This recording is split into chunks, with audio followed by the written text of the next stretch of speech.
ಗುರು ರಾಘವೇಂದ್ರ ಸ್ವಾಮಿ ಯಾರು? ನಮಸ್ಕಾರ ಸ್ನೇಹಿತರೆ. ಗುರು ರಾಘವೇಂದ್ರ ಸ್ವಾಮಿಗಳು ತಮಿಳುನಾಡಿನ ಭುವನಗಿರಿಯಲ್ಲಿ 1595ರಲ್ಲಿ ಫಾಲ್ಗುಣ ಮಾಸದಲ್ಲಿ ಶ್ರೀ ತಿಮ್ಮಣ್ಣ ಭಟ್ಟ ಮತ್ತು ಶ್ರೀಮತಿ ಗೋಪಿಕಾಂಬ ಅವರ ಎರಡನೇ ಮಗನಾಗಿ ವೆಂಕಟನಾಥ ಜನಿಸಿದರು.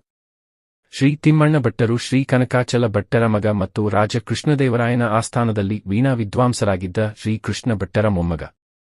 ತಿರುಪತಿಯ ಶ್ರೀ ವೆಂಕಟೇಶ್ವರನ ಗೌರವಾರ್ಥವಾಗಿ ಅವರಿಗೆ ವೆಂಕಟನಾಥ ಎಂದು ಹೆಸರಿಸಲಾಯಿತು. ಅವರ ಆಶೀರ್ವಾದದಿಂದ ಅವರು ಜನಿಸಿದರು ಎಂದು ಪರಿಗಣಿಸಲಾಗಿದೆ. ಧಾರ್ಮಿಕ ತತ್ವಗಳಲ್ಲಿ ಅತ್ಯಂತ ಪರಿಣತಿ ಪಡೆದ ಮಹಾನ್ ಗುರು ಕಲಿಯುಗದ ಕಾಮಧೇನು. ಅವರ ಜೀವನವು ಭಕ್ತಿ, ಶ್ರದ್ಧೆ ಮತ್ತು ಸೇವೆಯ ಉದಾಹರಣೆ. ಅವರು ತಮ್ಮ ಶಿಷ್ಯರಿಗೆ ಶ್ರದ್ಧೆ, ನೈತಿಕತೆ ಮತ್ತು ದೇವಭಕ್ತಿ ಮಾರ್ಗ ತೋರಿಸಿದರು. ಇದೀಗ ಅವರ ಅಪರೂಪದ ಶಕ್ತಿ ಮತ್ತು ಜೀವನ ಪಾಠಗಳನ್ನು ನೋಡೋಣ.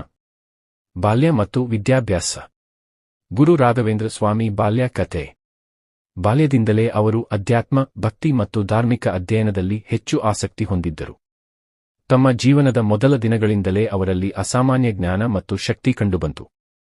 ತಂದೆ ಮತ್ತು ತಾಯಿಯಿಂದ ಪ್ರಚೋದಿತರಾಗಿ ಶ್ರೀ ರಾಘವೇಂದ್ರ ಸ್ವಾಮಿಗಳು ತಮ್ಮ ವಿದ್ಯಾಭ್ಯಾಸದಲ್ಲಿ ಅತ್ಯಂತ ಪರಿಣತಿ ಪಡೆದರು. ಈ ಬಾಲ್ಯ ಕಥೆ ನಮ್ಮ ಜೀವನಕ್ಕೆ ಮಾರ್ಗದರ್ಶನ ಕೊಡುತ್ತದೆ.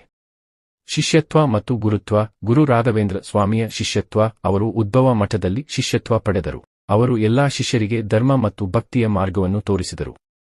ಅವರ ಭಕ್ತಿಯ ದಾರ್ಶನಿಕ ತತ್ವಗಳು ಇಂದು ಸಹ ಜನರನ್ನು ಪ್ರೇರೇಪಿಸುತ್ತಿವೆ. ಸ್ವಾಮಿ ರಾಘವೇಂದ್ರರು ಶಿಷ್ಯತ್ವದಲ್ಲಿ ಮಹತ್ವಪೂರ್ಣ ವ್ಯಕ್ತಿ. ಅವರು ಶಿಷ್ಯರಿಗೆ ಶ್ರದ್ಧೆ, ದೇವಭಕ್ತಿ, ಧರ್ಮ ಮತ್ತು ನೈತಿಕತೆ ಕಲಿಸಿದರು. ಮಠದಲ್ಲಿ ಅವರ ಮಾರ್ಗದರ್ಶನದಿಂದ ಅನೇಕ ಭಕ್ತರು ಧರ್ಮದ ಮಾರ್ಗದಲ್ಲಿ ಬೆಳೆದರು. ಗುರು ಶಿಷ್ಯ ಪರಂಪರೆ ನಮ್ಮ ಜೀವನದ ಸತ್ಯವನ್ನು ತೋರಿಸುತ್ತದೆ. ಕೃತಿಗಳು ಮತ್ತು ಅದ್ಭುತ ಘಟನೆಗಳು. ಗುರು ರಾಘವೇಂದ್ರರ ಕೃತಿಗಳು ಮತ್ತು ದೈವಿಕ ಘಟನೆಗಳು. ಸ್ವಾಮಿ ರಾಘವೇಂದ್ರ ಅವರು ಹಲವು ಧಾರ್ಮಿಕ ಗ್ರಂಥಗಳನ್ನು ಬರೆದಿದ್ದಾರೆ. ಅವರ ಕೃತಿ ಸತ್ಯಸಂಧಿ ಮತ್ತು ಭಕ್ತಿ ಪ್ರವಾಹ ಜನರಿಗೆ ಶಾಂತಿ ಮತ್ತು ಜ್ಞಾನವನ್ನು ತಂದವು. ಅಲ್ಲದೆ ಅವರ ಜೀವನದಲ್ಲಿ ನಡೆದ ಹಲವು ಅಪ್ರತಿಮ ದೈವಿಕ ಘಟನೆಗಳು ಭಕ್ತರ ನಂಬಿಕೆಯನ್ನು ಗಟ್ಟಿ ಮಾಡಿವೆ. ಈ ಕೃತಿಗಳು ಮತ್ತು ಘಟನೆಗಳು ಇಂದಿಗೂ ಜನರಿಗೆ ಶಾಂತಿ ಮತ್ತು ಭಕ್ತಿ ನೀಡುತ್ತವೆ. ತತ್ವಗಳು ಮತ್ತು ಪಾಠಗಳು. ಸ್ವಾಮಿ ರಾಘವೇಂದ್ರರ ತತ್ವಗಳು ಸರಳ. 1. ಭಕ್ತಿ ಮತ್ತು ಶ್ರದ್ಧೆ. ದೇವರಲ್ಲಿ ಸಂಪೂರ್ಣ ಭಕ್ತಿ ಇರಲಿ. 2. ಧಾರ್ಮಿಕ ಜೀವನ. ಸತ್ಯ, ಧೈರ್ಯ ಮತ್ತು ಪ್ರಾಮಾಣಿಕತೆ ಬದುಕಿನ ಮೂಲ. 3. ಸೇವಾ ಮನೋಭಾವ. ಬಡವರಿಗೆ, ಜೀವರಾಶಿಗಳಿಗೆ ಸೇವೆ ಮಾಡಬೇಕು. ಈ ಪಾಠಗಳು ನಮ್ಮ ಜೀವನವನ್ನು ಬೆಳಗಿಸಲು ಸಹಾಯ ಮಾಡುತ್ತವೆ.